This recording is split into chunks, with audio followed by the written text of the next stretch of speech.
You guys are two of my very favorite people on the planet. Aww. I just want to start by saying you say that to everybody. We've seen 11 other marriage minutes. I know I do. It works out to my benefit that you're married because I get to hang out with both of you.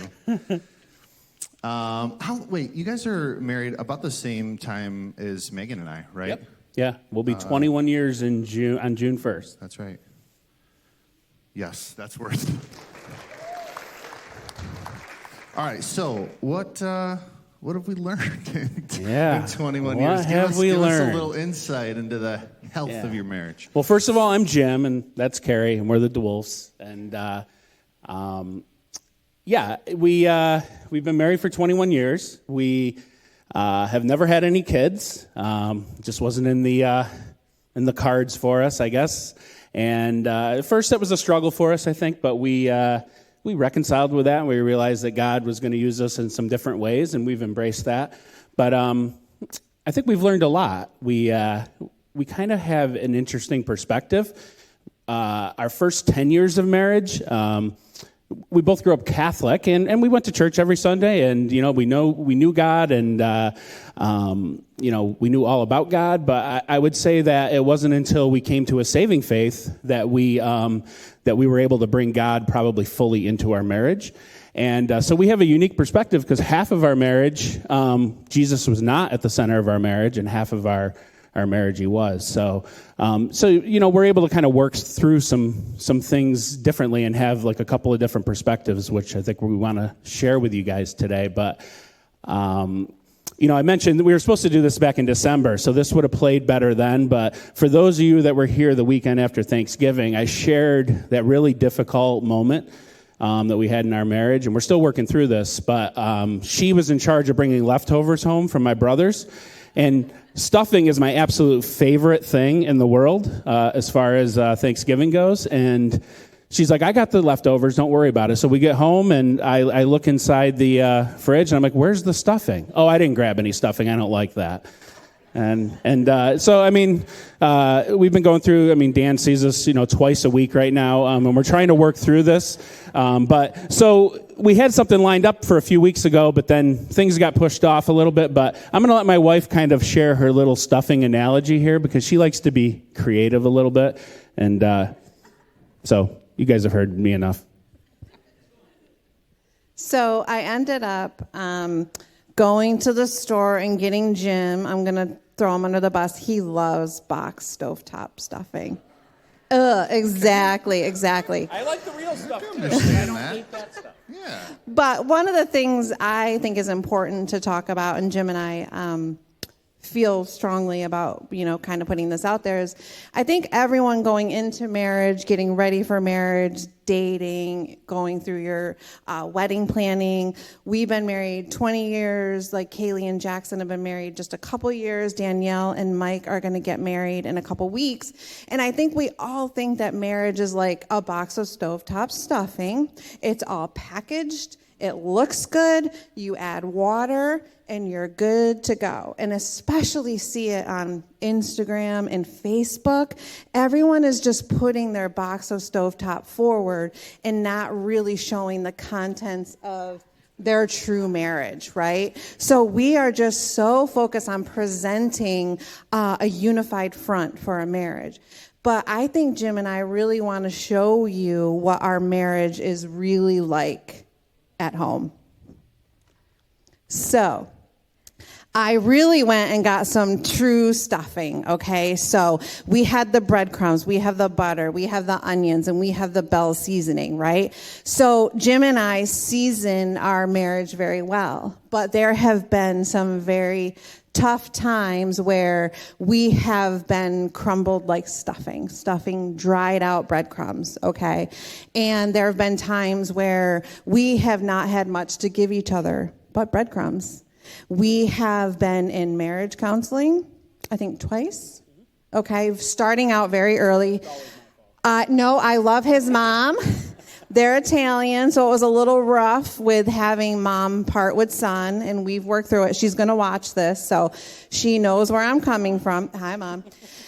So that was in the beginning, like we really had to find like where we were at in our marriage, okay, what we wanted from each other. I come from a very broken home. Jim does not. Okay, so he had it all together. I was a total mess. Okay, so we've been in marriage counseling, but independently, I have been in counseling for myself a few times to get through some of my brokenness. And Jim can speak to, he's been in counseling twice individually.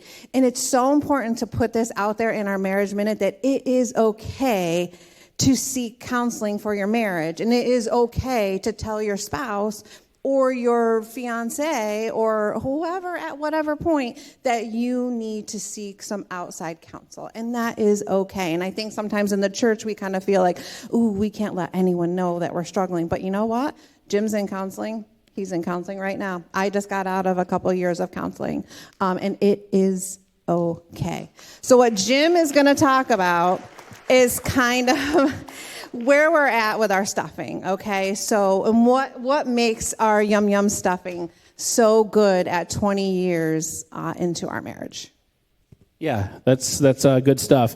If you walk through like Michael's or anything like that, I'm sure you guys have probably seen that sign before where it kind of says marriage is two imperfect people who promise to not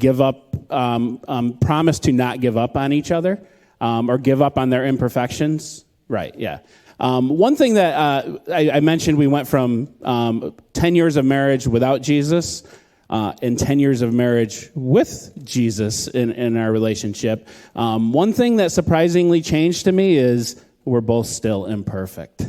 And I guess, maybe it's easy to think that as Christians, we all of a sudden are just these perfect people that we don't have to worry about anything else anymore. Jesus is just at the center of our relationship, and now we're all better. But we're still two imperfect people. But my favorite part, because I can only go back and look that God was sovereignly at work in our marriage, because we didn't have anything like that. The only reason we stayed together is because that we committed ourselves to each other, and we wanted to work through our issues, and it wasn't easy for a season, but we did. We worked through it, and we continued to stay married, and then a few years later, we met the Lord, and the difference, I think, between struggles in our marriage and dealing with two imperfect people before we knew the Lord and then after we knew the Lord was that I think it's a safer place to fail.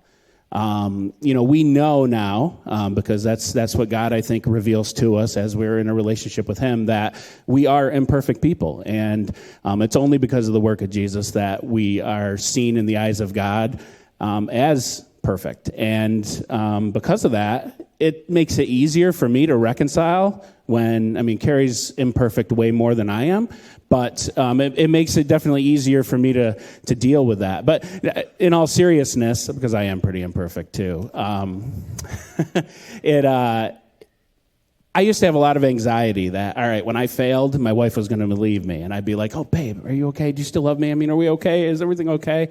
But I feel like it's safe to, I know that she's going to see me through eyes of grace, that she's going to love me where I am at that moment in time. And I'm going to be able to do the same. And I think that that's been my favorite part of coming to faith and then being married. So that's given us a whole new perspective and a whole new I think mission as a couple to come together, to work with each other, to bring our stuffing together. I still eat stuffing. I still love it. That stuffing was fantastic. But I think our marriage is fantastic too because of Jesus being at the center of that. So there's so much wisdom in what you just shared.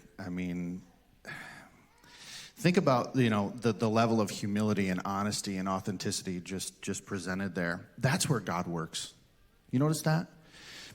When you approach God as if either you've got it all together or you don't really need His grace and care in your life, He kind of goes, okay, go ahead. Figure that out on your own, But when He came to the brokenhearted and He came to the sick, and that's the purpose of His redeeming love, right? It's not for those who are think they've really all got it together, right? Of course, they need grace too, but My goodness. I mean, that's so beautiful. That's so beautiful. And what you guys offer each other, right? The way that you offer grace and forgiveness to one another, that only comes from God, right? That's a reflection of what he's given you and offered to you. So beautiful, you guys. Beautiful. Thank you, thank you, thank you. Let's thank these guys. Thank you, guys.